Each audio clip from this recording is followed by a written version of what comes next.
We're back with another bonus episode. I'm Jake. And I'm Nate. And this is the Film Riff podcast. Doing some movie recs. I think today we're going to focus on deep cuts of the 2020s. A movie you probably haven't heard of if you're not like a huge movie buff. Yeah, just kind of like doing maybe just a little bit more of a deep dive. You want to go first? Yeah, I'll go first. So we originally were going to do 3 movies, and then we decided to do 5, and I actually forgot to do my 5th one, so I threw this one together last minute. I'm probably messing up the title of the movie. That's how much I'm out of it. Kinds of Kindness. Yeah. Yorgos Lanthimos maybe 2 years ago or last year. Last year. Jesse Plemons, Emma Stone. I notoriously hated this movie. He hated it. I loved it. I was all hyped up. It was one of those movies where I was like, "It's the great." I was texting all my film friends. I'm like, "This is the greatest movie ever," and I don't think anyone liked it but me. But no, I got good reviews. Yeah, it was kind of polarizing a little bit, but I think it was majority good reviews. William Dafoe as well. What? He's in it. Yes. Yeah. I was naming. I said Jesse Plemons, Emma Stone, but you can't not name. Yeah, you can't. William Dafoe. You can't forget William Dafoe, especially when he's like a decent character in it. You know. Yeah, he plays 3 different characters. Uh-huh. Yeah. Well, they all do. I feel like, but he's part of the big 3. Yeah, I thought I love that style of directing. Like here's like almost like a Pulp Fiction kind of, but like I guess they don't 3 different stories and they all kind of intersect. I guess, but not really. That's exactly what it is. They don't really intersect at the end because they're all like Jesse Plemons is playing like 3 different. They're all playing 3 different people. Yeah. So they don't really. I thought it did at the end when I saw that. But I guess it. I went in a deep dive into it. Yeah. And I guess they're all separate. Okay. Which kind of made it a little more disappointing because I thought it was so cool if they did all intertwine. Yeah, like in a weird artsy way that you had to like figure out. Yeah. But I guess it would be weird if everyone looks the same. Yeah, I don't know. That movie was not for me. And I love Yorgos' style. Like it's kind of like weird off kilter vibe, but that one was a total dub. That blows my mind because I figure like that's a movie like up your alley. Yeah, I think he just went too far into it. It was just like, it almost made me feel like icky like watching it. Like that's kind of a. That's how bro. That's like the least icky movie he's ever came out with. But like in a bad way, not like it's like I wasn't supposed to feel that way. Huh? Yeah, I didn't fuck with that movie. But you like Poor Things, huh? Well, yeah, Poor Things is just kidding. Fantastic. It's not icky. Nah, well, I'm just kidding. Yeah, I guess I'll do my number 5, but I'm gonna go Infinity Pool. Oh, really? Yeah. Interesting. You saw that one, right? No, you keep telling me about it, but I didn't know you were like. It just falls under the list. Yeah, I love Infinity Pool. I should watch it. I remember I went and saw it with a group of my college friends who aren't like the biggest. Like they like movies, but they're not the big movie guys, and they were disgusted. They were like, "Why did you take us to see this movie?" And they got they were so mad, like outraged by this movie. But it's just because like there's stuff in this film that's very I don't know what to say, just like really unsettling, or upsetting. It's very upsetting. Oh, okay. But I think the premise is so cool, and it's like the acting's really good because you got Alexander Skarsgård, Mia Goth. I didn't know Skarsgård was in it. Yeah, and he's actually the main character. But it's like these people go on vacation, meet this other couple, and they figure out this like they're like wealthy, trying to find like new type of like depraved behavior to get into, and end up finding this place or they get arrested, and the punishment, like for the government that they're in, they have to murder a clone of themselves. Well, don't spoil it for me. Well, this is the premise. This is the premise of the movie. Oh, okay. So then it becomes this whole like, who's real, who's not, who's the copy, who's not. And it's just like a really odd, like crazy movie. I love Mia Goth. I think she's like the best scream queen of all time. I know that sounds of great. all time. I think acting wise. Yeah. I don't know. That's a huge. She's like actress performance, like. Yeah, she's fantastic. I don't think Jamie Lee Curtis is on her level. There's a lot of scream queens. The Friday 13th girl. No, I mean Jamie Lee Curtis is probably the most famous one, but I'm just saying talent acting wise. Yeah. Maybe we'll see. I don't think she's only know yet. I only know of like 3 others. I don't think she's done enough yet to be that. Man, but she screams in this movie, and it's like unsettling actually. Well, I'll go ahead and die on this hill. I'll say Mia Goth's the greatest scream queen of all time. Yeah, We can look back on this 10 years, see if I'll leave you on that hill, alone. You and Jamie Lee Curtis can ride off into the sunset. Into Freakier Friday. Yeah, hell yeah. Into Halloween 10. Yes, yeah. No, I guess my point is like I surprised I haven't got around to watching it because I love her acting and yeah. It's so David Cronenberg is. We've talked about David Cronenberg on the podcast before. He did The Fly. Oh yeah, classic. Yes, great director. Body horror, right? This movie is directed by his son, Brandon Cronenberg. Oh, yeah. So it's kind of got that body horror, like kind of weird sci-fi futuristic dystopia body horror thing. So just a movie just like his dad's. Yeah, very similar, but I mean it's very unique in his own style. I didn't take this as a sci-fi movie. That's interesting. Well, I mean cloning. Yeah, that's true. Yeah. Well, I'm just saying, like from what I saw, I just thought it was like I mean it's horror, definitely horror. Yeah, but interesting. Horror, yeah. No, I need to watch that. Yeah. So my 4. Yeah. Funny Pages. Yeah, I never got around to seeing that. It was an A24 movie, right? Yep. Either came out last year or the year before last. I want to say 2023. It was 2 years ago. Yeah. I guess it's like a coming to age comedy. I guess 100% that's what it is. Yeah. But the kid's like a cartoonist, right? Yeah. Okay. So he's like a high school kid. I won't spoil it. He's a high school kid, and he's like he's into comic books, and he just wants to do that, right? So he basically just like fuck school, fuck regular life. Like I'm just gonna set out on my goals of becoming a comic book artist. Yeah. And he finds out his favorite, like where his favorite comic book artist lives or works at, and he just tries to get him to be his mentor. Mm-hmm. And he's you deal with the parents and life. And just, you're grinding out trying to be a fucking comic book artist. You end up in slummy areas and shit. And yeah, kind of like a unique perspective on the coming of age story. Like, you don't get a lot of, like, I honestly don't think I've ever seen a movie where somebody's trying to become like a big, like, illustrator, like, I've never artist. No. So that's kind of a whole different kind of sect that I don't think I've ever seen from a movie. So that seems interesting. I've heard it's really funny too. I saw the trailer for it and I really wanted to see it, but it was kind of like one of those A24 movies that really flew under the radar. It definitely did. Yeah, I don't know didn't anyone. get the rep it like deserved. Had one of my favorite cameos in it. Andy Milonakis is in it. Who's that? Oh, you don't know Andy Milonakis? No, I don't. Oh, this young piece of shit. What? Who's that? I got bees on my head, but don't call me a bee head. It's Andy Milonakis. Oh man. Okay, he's like right over my head. All right, he looks right like he's 13, but he's like 40. Okay, that's a shtick. I mean, that's how That's I just thought you would know that. But that guy, because like he's in a bunch of movies and shit. He had like a huge TV show. No, I have no. He was like a phenomenon, dude. And I haven't seen him like in years. Everyone thought he died. Show? The Andy Milonakis show. Oh, it was like one of those weird sketch shows. Was it on like Adult Swim? Yeah, it was either that, MTV, or Comedy Central, one of the three.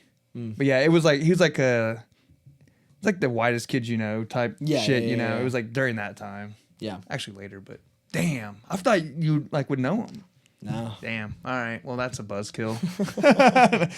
That's how old I'm getting. People don't know right. Andy Milonakis. Like, okay, whatever you say, you're so funny. Yeah. No, but I guess I'll do my number 4. Another Brandon Cronenberg movie came out in 2020. So let me preface. I watched this I think it was in my fraternity house, in the chapter room, and I just threw it on just because I was the only one there, and then slowly like people started to congregate and watch this movie with me, and it was like the weirdest fucking like horrific sexual movie like ever, and everybody was like, "Who the fuck played this movie?" And I'm just like, "This guy." No, but dude, it was so good. So the premise is basically, there's this woman, or kind of this organization, and it's like they're like assassins, right? But they have this technology where they can put an assassin's brain into another person's body by like getting their DNA, and then using a vessel, like some random person who's connected with like the person they want to assassinate, and they'll send the assassin's brain into a body of somebody close to the person they want to kill, and then have them kill them so they can blame it on them. Is this a Christopher Nolan movie? Dude, it's Well, what's it called? called Possessor. Yeah, I've never heard of Dude, that. so good. Very like it kind of starts off very like normal, but then when the first like assassination occurs, which I won't like obviously won't spoil it, but it gets really dark and it becomes like, I don't know, just a really interesting Wow, really interesting movie. That sounds odd as hell. Yeah, it's really odd. But I mean, it's the same type of oddness as Infinity Pool, obviously, because it's the same director. So is it like a horror? Like, obviously it sounds like a sci-fi. It's a sci-fi horror, but it's not. It's more sci-fi than it is horror. So the for son's sure. been cooking, huh? He has a couple movies out there. Yeah. Nice. Yeah, I'm a huge fan. So I wanted to shed a little light on him for sure. Is there, you know, the studio by chance? Yeah, Neon. Okay. Yeah, Neon did both of those movies. Interesting. Yeah, That's so cool. he's been working with them, and this one was 2020, and I think Infinity Pool was 2023. So That's correct. yeah. Who's in it? Anyone? Yeah. Christopher Abbott plays the main guy. He was in that Wolfman movie that came out this year. He was ended up being kind of one of the bad guys of Poor Things, like at the very end of the movie. All right. Yeah, but he's like an actor that's been like kind of small roles in a lot of big things. Kind of like Cillian Murphy. Yeah, a little bit. Yeah, definitely. But seeing him like have like a leading role in like a smaller movie that kind of flew under the radar, he's like really, he's a really good actor. And I'm like a huge fan of his. So. Interesting. Yeah. Yeah. That's cool. Yeah, I'll definitely have to check that out. I like especially Infinity Pool. Right now, that's my favorite record of yours so Because of Mia far. Gone. Yeah. Speaking of Shia LaBeouf, we mentioned him already. It's Mia Goth's husband. Yeah. Weird couple. Solid Wreck. You say it came out in 2020? Yeah. Sick. All right, my third. Yep. I'm gonna go with Red Rocket. I mean, hey, that's like my favorite. I think that is Sean Baker's best movie, in my opinion. I'm there with you. I think Honora has an argument, but Yeah, but I'm there with. It's my favorite Sean Baker movie. Yeah, it's my favorite Sean Baker. Simon Rex. I mean, It really got Simon Rex on the out there. Well, back on the map. Yeah, I didn't even know Because he was. He was just like he was in like the scary movies back in the day. Yep. Like yeah. And he did I know we talked about it before, but he sung that iconic song of my generation. That yo dick looked like a little kid. My dick looked like a big bridge or some shit like that. Yes. He just kept rhyming his dick with other shit. Yeah. It was really a phenomenon when that came out. Yeah. But that was like him. Very artistic, highbrow. Yeah. It's just like, and that's who he is. Like, I think to this day, just a goofy, like, what the fuck? I shouldn't be here. Like, he has like that imposter syndrome. Yeah, definitely. But I mean, you've seen it, so like, great movie. Nothing really I guess. I like the street casting. I love that thing. Like, just him. I can just picture Sean Baker pulling up, be like, "Hey, you want to audition for my movie?" Yeah. You look like a fucking idiot. Yeah, You described this town perfectly. Yeah. No, I mean, Sean Baker in this movie like captures kind of that small town, kind of forgotten small town Texas, and like he cast all those characters, and that's like the best thing that Sean Baker does is like builds these worlds out from like where he starts, like with his main character, because he's always doing a character study, right? So it's like he gets an actor, focuses on them, and then builds his world out with like kind of realistic castings. I think that's really cool. And with Red Rocket, I think it's its best. I think it's his best story, like overall, like movie as like an arc for the character, because. You start with Simon Rex's character. I forget what his name is in the movie, but he's obviously like a porn actor, comes to the small town where he's from. He's trying to be a big deal. Well, and he's staying at like his ex-wife's mom's house. Yes. But which is like such like a small town, like kind of hick thing to do. Very, yeah. Are they in Florida? No, they're in Texas. They are in Texas. They're like they are in Texas. Small, not small town, Yes, Depends on where you're from. You can consider it small. Yeah. He ends up meeting he goes to this donut shop and he meets like a underage high school chick in the movie, who he's like, ooh, I can get this, because he's trying to get back in the porn scene. He's trying to get big again. So he's like using all these people and like, but he's like super charismatic, so they all love him. but he's using all these people to just further his goal and like feed his ego. And it's just like he's the most unlikable character, but Simon Rex plays him so well that's like you love him and like, you do want to see him succeed. But he's such a piece of shit. But he's such a piece of shit because he's using this girl sexually to get to the get back to the top. Yeah, and it's I mean it's like he said, one of our favorite Sean Baker movies. Yeah. So and I was like, is this kind of big? I was like, no, it's not. I really don't know anyone other than unless I tell someone about it. I don't know anyone that just knows it. Yeah, well, it sucked because this was the same year. I'm pretty sure. I might be wrong. It might have been 1 year apart, but I was huge writing. This really reminded me of like Uncut Gems for me. Uncut Gems. And Uncut Gems. But I was like huge on writing for Adam Sandler to get nominated for the Oscar that year. Got but sexy with that. Yeah. Sorry. Uncut Gems.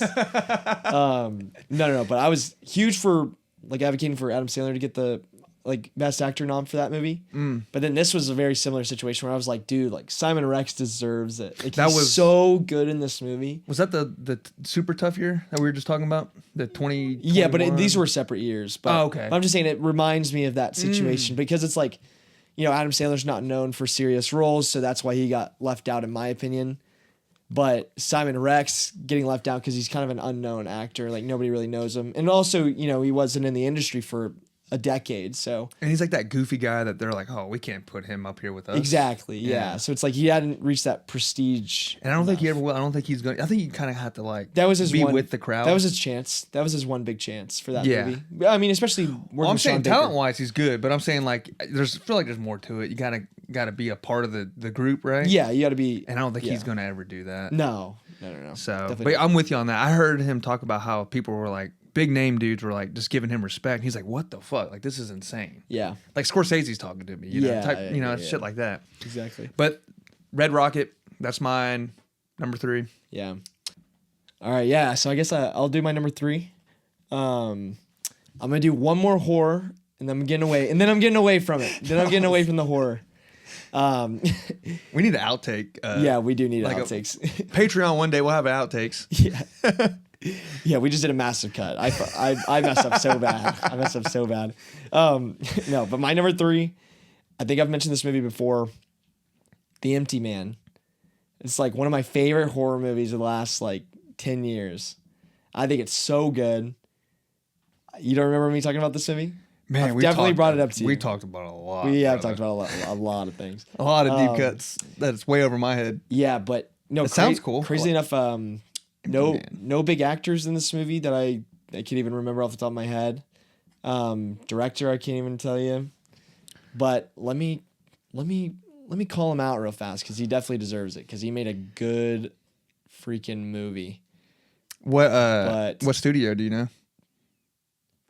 Dude, I think it was 21st Century Fox or something.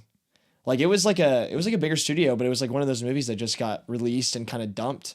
Like nothing really came of it. Huh. But yeah, looking at the director, I mean, he hasn't done anything since then. Whoa. But dude, seriously, one of my favorite horror movies in general. What year? It's 2020. Okay. Yeah, but it's interesting.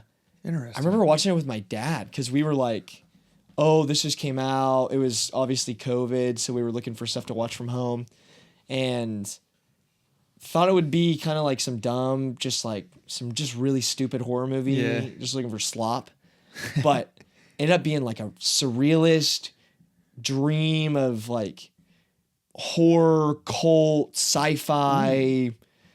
Like crazy, like just a grab bag of a movie, but it works so well because the atmosphere it creates is so good. Grab bag. That's funny. Grab bag. Yeah. I haven't heard that term. Well, it's just like crazy because the premise, you start the premise out of the movie, and it seems like one of those like the Bye Bye Man, like just dog shit horror films, but it's like only like that for the first 30 minutes, and then it just becomes like this, like the main character's a police officer, and he's like investigating this stuff, and he just goes down this rabbit hole of like complex themes and weird sci-fi cult shit. Man, that sounds fucking badass. Dude, I try to sell it to everybody I talk to, but it's like it's a really hard movie to sell. Shit, I'm sold. You said cult, sci-fi, weird shit. Yeah. A cop investigating and just keeps going down like kind of like a True Detective almost. It kind of sounds like. Yeah, but it's like way weird. Well, I meant just like Way the weird. finding this out and like then you end up finding this Then out. it gets and darker and darker. Yeah. Huh. Like the mystery goes deeper. Is it on any streaming platforms you know of? It used to be. I think it might be on Hulu right now, actually. Okay. Well, you mean Disney Plus? Yeah, soon to be. Disney Plus. Yeah, it's a premium subscription on Hulu right now. Oh, so probably like Showtime or something. Yeah, something like that. Sick. Dude, definitely check that out if you get a Okay. chance. I like that, Rick. What's it called? Empty Man? Empty Man. Yeah. Cool. All right, my number 2. Yep. Which you know what? I'll be honest, this is going to be my number 3, and I forgot to. I put Yeah, you mixed it Red up. Rocket was actually supposed to be, but whatever. I love this movie. I know no one really knows this movie. Again, if you're an A24 deep cut guy, you'll know this movie. This is for my folk horror fans. The Lamb, Yeah. which I wouldn't consider this. When I first saw it, I wouldn't consider it horror. But as time goes on, if this was to happen, I'd be like, holy shit. Like if this was happening to my neighbor, I'd be like, God, this is insane. Like I'd be terrified, right? Yeah. So I guess technically I would consider it horror. But don't expect, if you watch this movie and you're thinking like, oh, it's going to be scary, don't expect like a Hereditary or like The Witch. You know, it's nothing like that. But it's fucking great movie. I mean, Yeah, I actually missed this one. oh, I thought you ended up watching it. No. I know Naomi Rapace is in it. I love her. She's a great actress. But yeah, this one, I mean, I obviously saw the trailer when this one came out. Yeah. But yeah, I just never got around to seeing it. It's a foreign film. First, I want to say that. So it's Yeah, all. was it Swedish? It's something. No, I think it's like something a little bit more like. Icelandic. Okay. Yeah. So and then I think the director. I don't think he's really done much since then. Yeah. No, I don't think so because I haven't seen anything from him. But I really recommend this movie. It's actually my wife's one of her favorite movies of all time. Wow. She kind of likes the cuteness of the lamb. Yeah. So she's real big into that. Well, I would honestly consider it like a Christmas movie. Like if you're like one of those guys that are like it's based around Christmas, so it's Christmas. Yeah. But basically like this family out in the middle of nowhere, the mountains. This weird shit happens where like this lamb. Now this is all like from the trailer, right? Yeah. So I'm not no spoilers, but like this lamb, one of their lambs ends up having a baby, and it kind of has human characteristics, or it has like the human traits, and I don't want to say any more, but they start taking care of it as like their own, and then shit just goes, off whack. More, yeah, not Shit crazy. goes whack. It not movie wise, but like just if you put yourself in like if you were to stumble upon this, you would be like, oh, this is insane. Like, what the fuck are these people? Like, we need to kill everyone here. Yeah. But movie wise, it's not like Eddington or like, where it just goes off the rails, But I don't want to explain it too much because I feel like I'm spoiling. Like, I feel like you should just watch this movie blind. Yeah. And so I recommend this movie, especially if you're into like that weird folk A24 style horror. Check it out. All right. Foreign film though. Don't get pissed off. You're just like watching. Like fuck. Subtitles. Yeah. Oh, show me where you go home. That's how I sounded. Oh, just where you go home. Yeah. So I guess I'll do my number 2.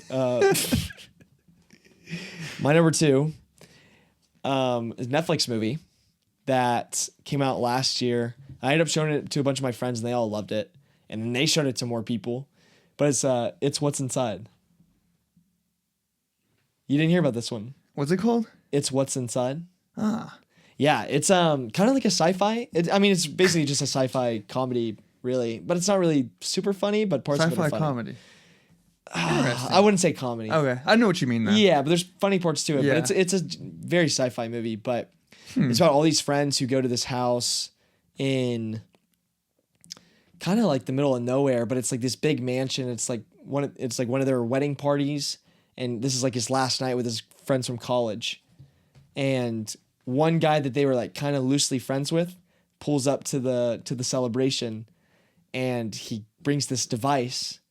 And this is just a basic premise. I won't say everything that happens, but he brings this device and he hooks it up to all of them. He kind of sells it as a party game. Bro, I saw this. Yeah, I know exactly what you're talking about. Yeah. Yeah. I love this movie. Yeah. I don't know why. Like, it just really hit for me. Like, the premise. No, I liked it. I liked it a lot too. Yeah, it just blew my mind. I was like, I know what the hell he's talking about. I was like, oh, this came out like last year, right? Yes. Yeah. But basically everybody switches bodies with somebody like around them.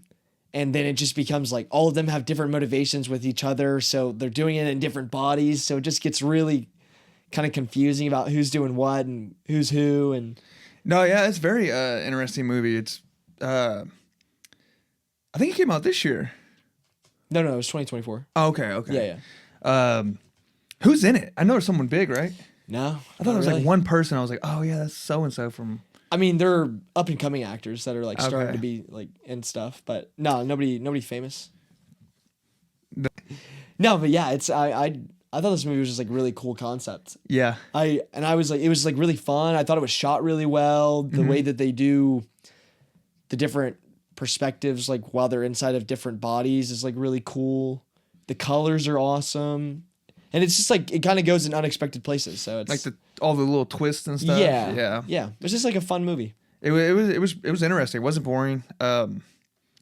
It almost kind of reminded me of like, I know it's different, but like it kind of gave me bodies vibe. Yeah, definitely. But like a better version. Definitely better. Like if you had to choose between two, I would say this is the better one. Yeah, I think I like this one more. I do love bodies.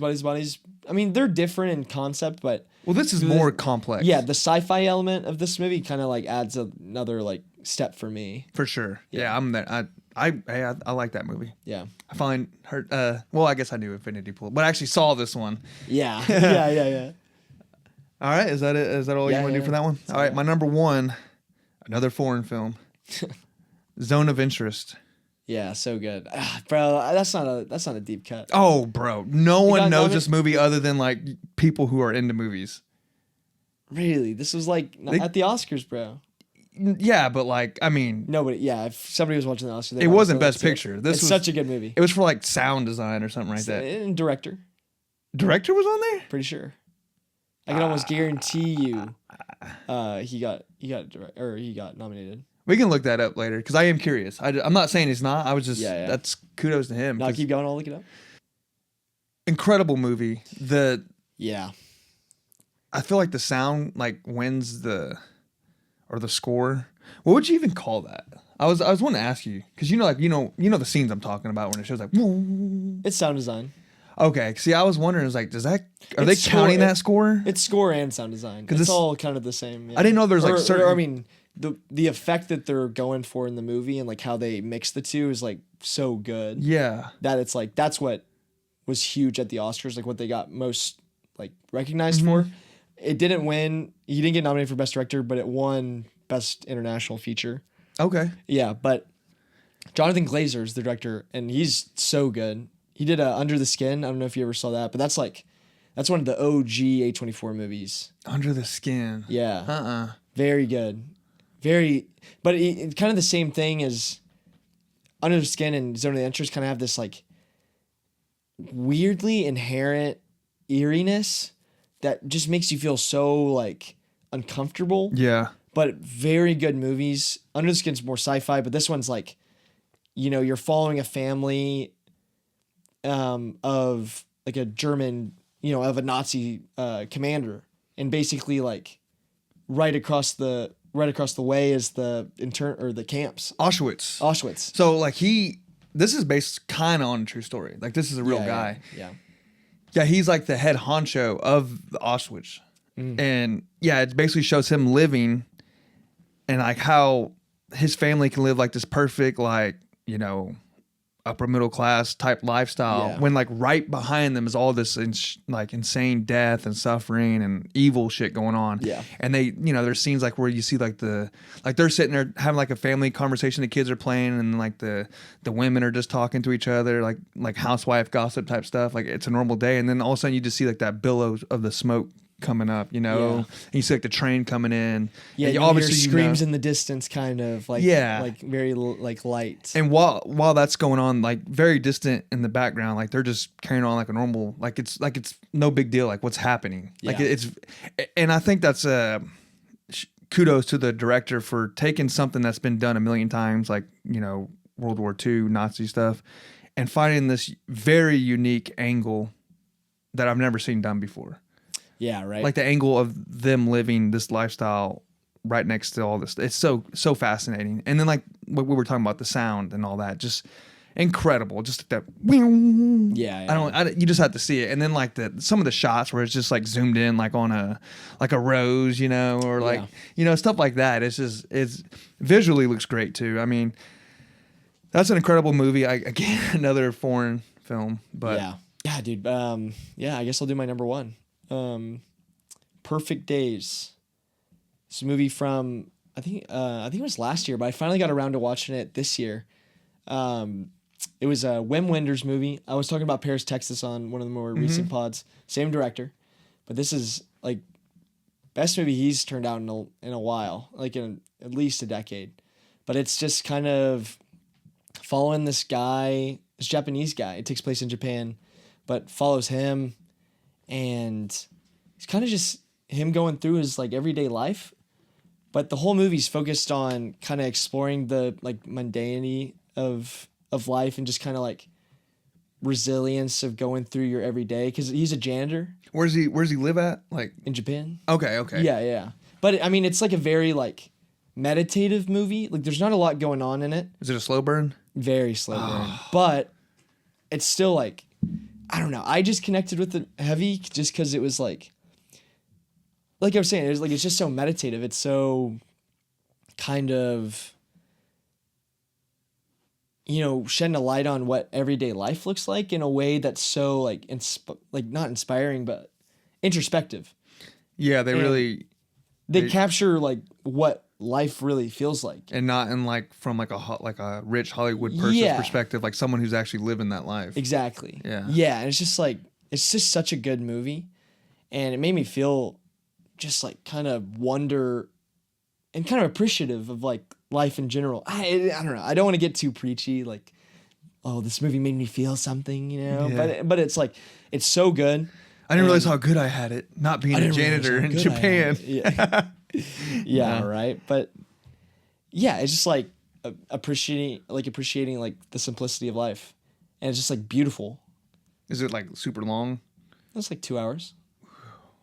A Japanese janitor slow burn for 2 hours. Yeah. Woo.